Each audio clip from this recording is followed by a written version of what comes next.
Hi friends, ನಾನು ನಿಮ್ಮ ಕೃಷಿಕ ನವೀನ್. ಈಗಾಗಲೇ ಮುಂಗಾರು ಶುರುವಾಗಿದೆ.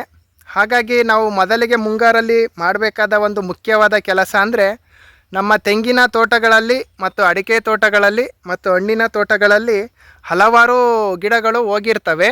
ಆ ಗಿಡಗಳನ್ನು ನಾವು ಈ ಸಮಯದಲ್ಲಿ ಹಾಕೋದಕ್ಕೆ ಒಂದು ಉತ್ತಮವಾದ ಸಮಯ ಇದು. ಹಾಗಾಗಿ ನಾನೀ ದಿನ ನನ್ನಲ್ಲಿ ಇದೊಂದು ಗಿಡ ಹೋಗಿತ್ತು, ತೆಂಗಿನ ಗಿಡ. ಹಾಗಾಗಿ ಇದನ್ನು ಹಾಕಿದ್ದೀನಿ. ಈ ಟೈಮಲ್ಲೇ ನಾನು ಏನಕ್ಕೆ ಹಾಕಬೇಕು ಅಂದರೆ, ಇದು ಮುಂಗಾರು ಆಗಿರೋದ್ರಿಂದ ನಮ್ಮಲ್ಲಿ ಇದು ಅರೆ ಮಲೆನಾಡಿಗೆ ನಮ್ಮ ಹಾಸನ ಸೇರೋದ್ರಿಂದ ಸುಮಾರು ಇದು ಆಯುಧ ಪೂಜೆ ಟೈಮ್ವರೆಗೂ ನಮಗೆ ಇದು ಕಂಟಿನ್ಯೂಸ್ ಆಗಿ ಮಳೆ ಆಗೋ ಈಗೋ ಬರ್ತಲೇ ಇರುತ್ತೆ. ಹಾಗಾಗಿ ಗಿಡ ಯಾವುದೇ ನೀರನ್ನು ಉಯ್ದಲೂ ಕೂಡ ತುಂಬ ಚೆನ್ನಾಗಿ ಬರುತ್ತೆ. ಸ್ಟಾರ್ಟಿಂಗಲ್ಲಿ ಒಂದು ವಾರದಲ್ಲಿ 2 ದಿನ ನೀರು ಇದ್ರೂ ಸಾಕು.